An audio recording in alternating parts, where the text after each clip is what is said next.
Hello everyone. Golden race career point के YouTube channel पर आप सभी का स्वागत है। आज की वीडियो में सामान्य ज्ञान का प्रैक्टिस सेट नंबर 10 देखेंगे।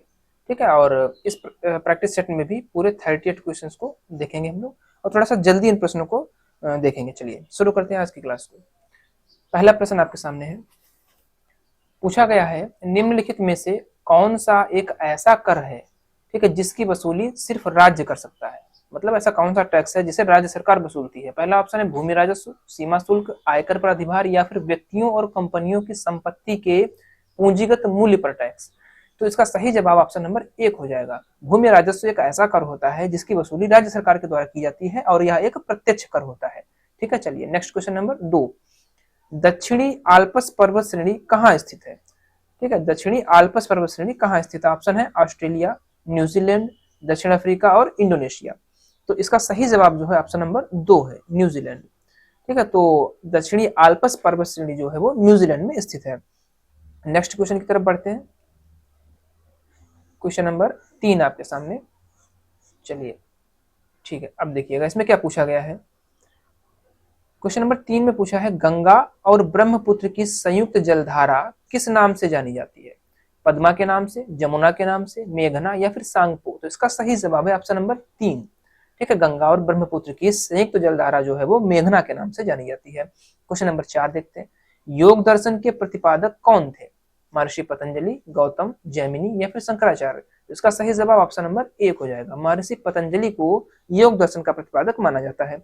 अगला प्रश्न देखते हैं, क्वेश्चन नंबर 5। एक कंप्यूटर में फाइल, फोल्डर आदि के चित्रात्मक निरूपण को क्या कहा जाता है।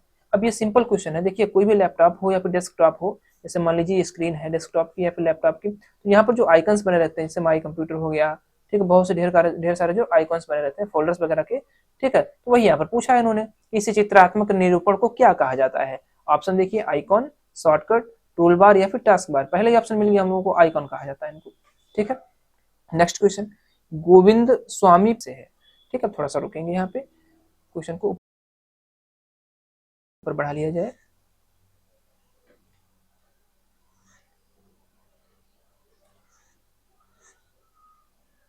हाँ भाई, देखिए गोविंद स्वामी पिल्लई का संबंध किस वाद्य यंत्र से है।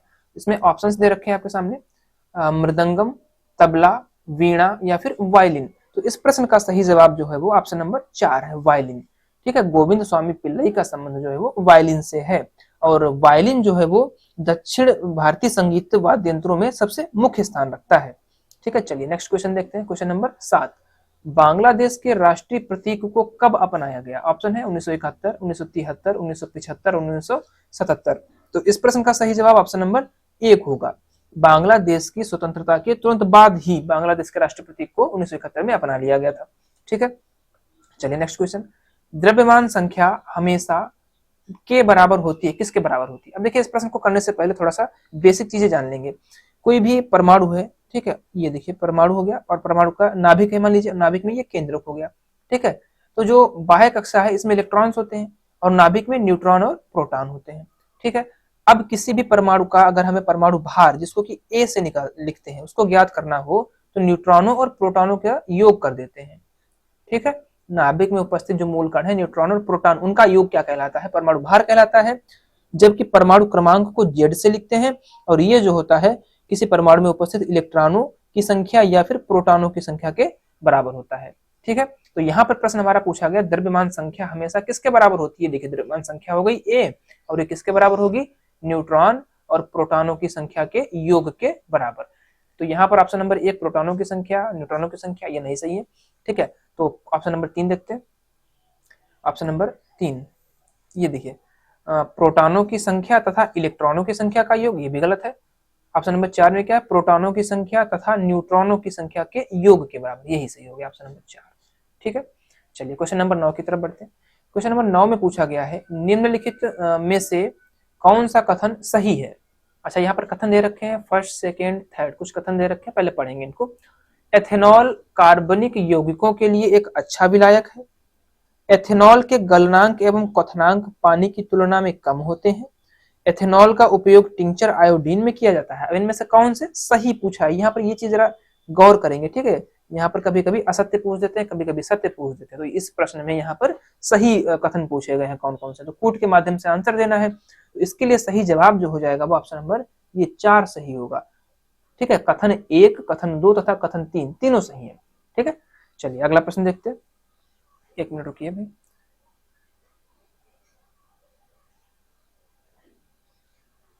Question number 10।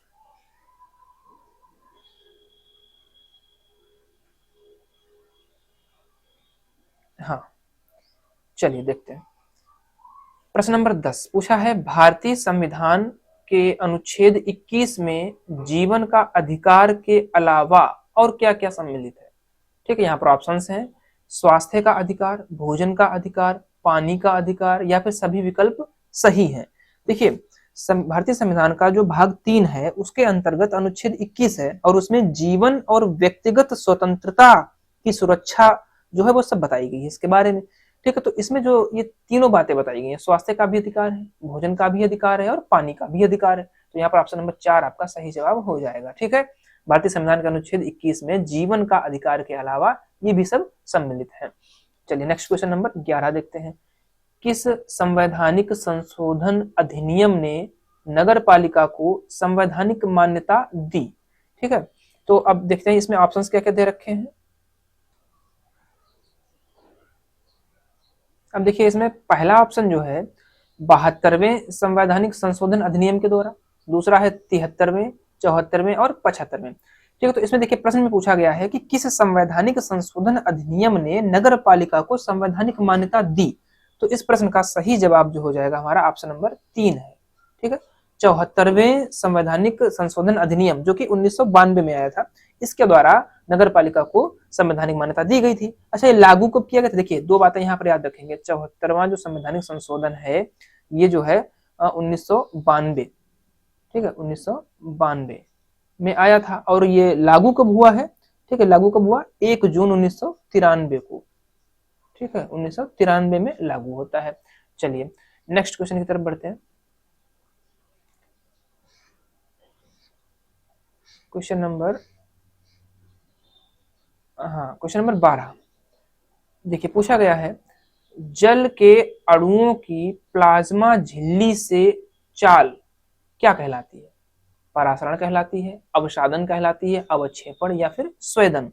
ठीक है, तो यहाँ पे देखिए पहले प्रश्न को समझेंगे। पूछा है जल के अणुओं की प्लाज्मा झिल्ली से जो चाल है, प्लाज्मा झिल्ली से होकर जो गुजरते हैं, ठीक, वो क्या कहलाती है। तो इसका सही जवाब हो जाएगा ऑप्शन नंबर 1, परासरण कहते हैं इसको।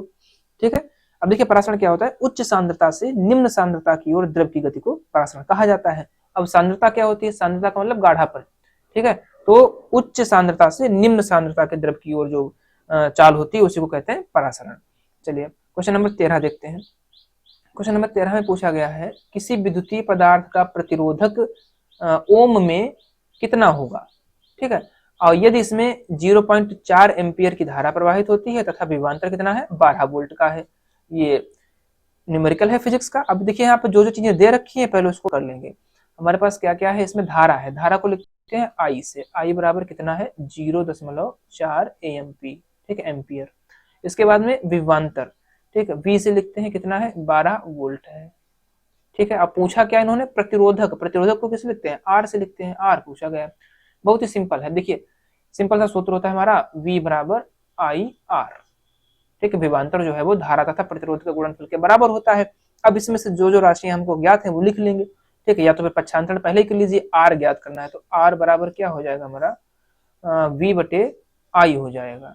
ठीक, अब देखिए V दे रखा है इन्होंने 12 बटे आई कितना है 0.4, एक दशमलव हटाएंगे ऊपर 0 बढ़ जाएगा, 4 तियां 12 और 0 ये वाला हो गया। तो आर कितना आ गया हमारा 30 और मात्रक क्या होगा ओम। ठीक है, तो ऑप्शन नंबर कौन सा इसमें, चौथा, बिल्कुल सही जवाब हो जाएगा। ठीक है, चलिए अगला प्रश्न देखते हैं। प्रश्न नंबर 14 की तरफ बढ़ते हैं।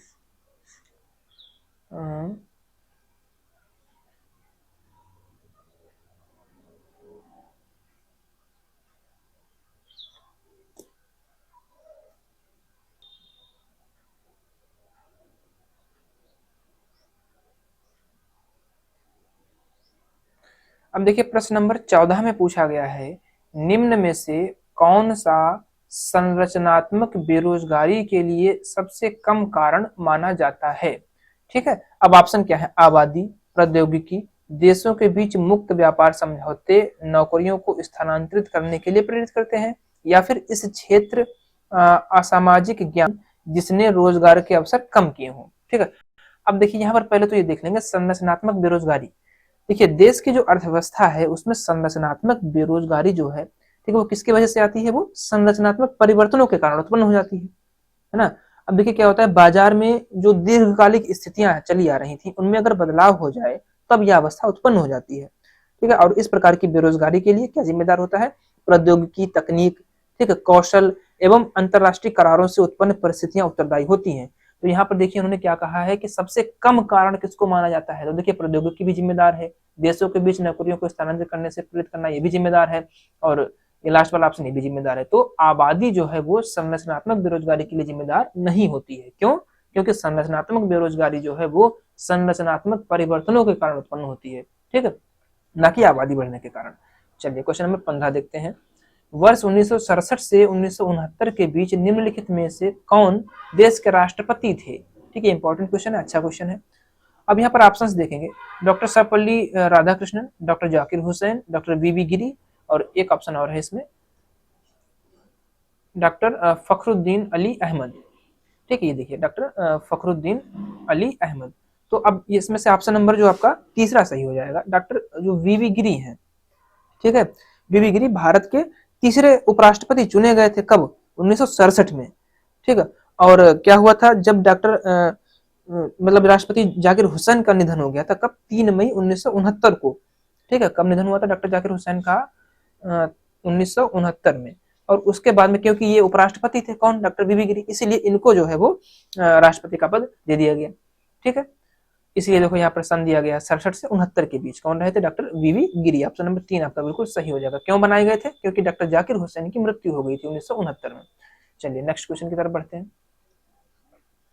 क्वेश्चन नंबर 16, एक मिनट रुकिएगा। हाँ चलिए अब देखते हैं। ठीक है, क्वेश्चन नंबर 16 पूछा गया है, निम्नलिखित में से कौन पृथ्वी के अपने अक्ष पर घूमने के परिणाम होता है? मतलब पृथ्वी, ये अर्थ हो गई, ठीक है, और अर्थ अपने अक्ष पर घूमती है ना, 30 डिग्री, 30 नहीं 23 डिग्री झुकी हुई है अक्ष पर। तो ये जो घूमती है अपने अक्ष पर, इसकी वजह से क्या होता है? टाइड होते हैं, कोरियोलिस बल होता है, गुरुत्वाकर्षण बल होता है, या फिर फिक्लिप्स होता है? तो इसका सही जवाब ऑप्शन नंबर 2 है, कोरियोलिस बल के लिए जिम्मेदार होता है। ठीक है, ये जो पृथ्वी अपने अक्ष पर घूमती है, जिसको क्या बोलेंगे?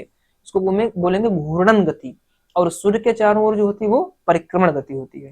ठीक है, क्वेश्चन नंबर 17, ब्रह्मपुत्र नदी को तिब्बत में क्या कहा जाता है? ऑप्शन है सुबानशिरी, देबांग, लोहित, या फिर सांगपो नदी।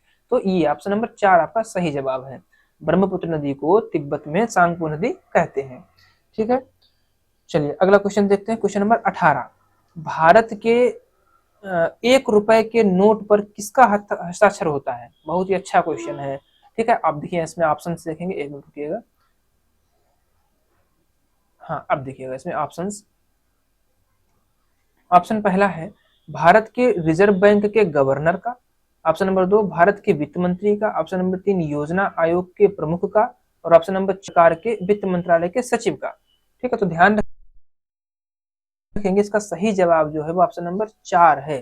ठीक है, 1 रुपए का नोट ही एकमात्र ऐसी मुद्रा है जिसमें वित्त सचिव के हस्ताक्षर होते हैं, आरबीआई के गवर्नर के नहीं होते हैं। ठीक है, चलिए अगले प्रश्न की तरफ बढ़ते हैं। प्रश्न नंबर 19, अब 19 नंबर में पूछा गया है, भारत के संविधान के अनुसार लोकसभा में सदस्यों की अधिकतम संख्या कितनी होती है? 542, 530, 552 या फिर 545? ये भी इंपॉर्टेंट क्वेश्चन है, अच्छा क्वेश्चन है, और इसका सही जवाब जो है वो 552 है। ठीक है, लोकसभा में अधिकतम संख्या कितनी हो सकती है? 552 हो सकती है। चलिए अगला क्वेश्चन देखते हैं। क्वेश्चन नंबर 20, हाँ क्वेश्चन नंबर 20 में क्या पूछा गया है? एक मिनट रुकिएगा। क्वेश्चन नंबर 20 में पूछा गया है, निम्नलिखित में से लेफ्टिनेंट गवर्नर की नियुक्ति भारत के राष्ट्रपति द्वारा की जाती है। ठीक है, अब देखिए ऑप्शन से रखें अरुणाचल प्रदेश, दिल्ली, नागालैंड या फिर त्रिपुरा।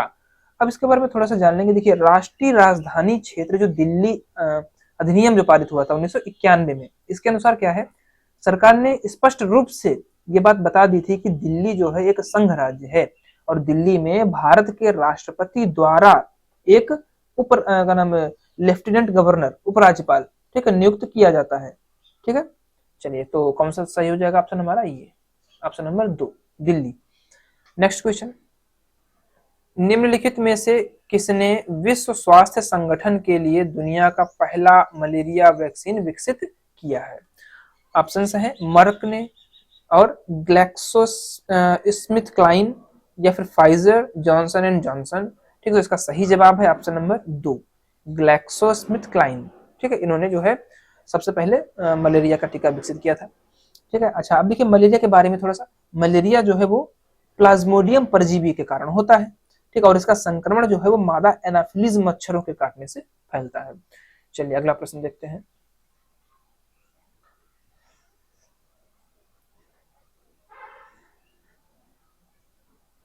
चलिए शुरू करते हैं। हाँ, क्वेश्चन नंबर 22 में पूछा गया है पहला अंतरराष्ट्रीय पृथ्वी सम्मेलन कहाँ हुआ? ऑप्शन है ब्राजील, कनाडा, उरुग्वे या फिर दक्षिण अफ्रीका। इसका सही जवाब है ऑप्शन नंबर 1 ब्राजील में।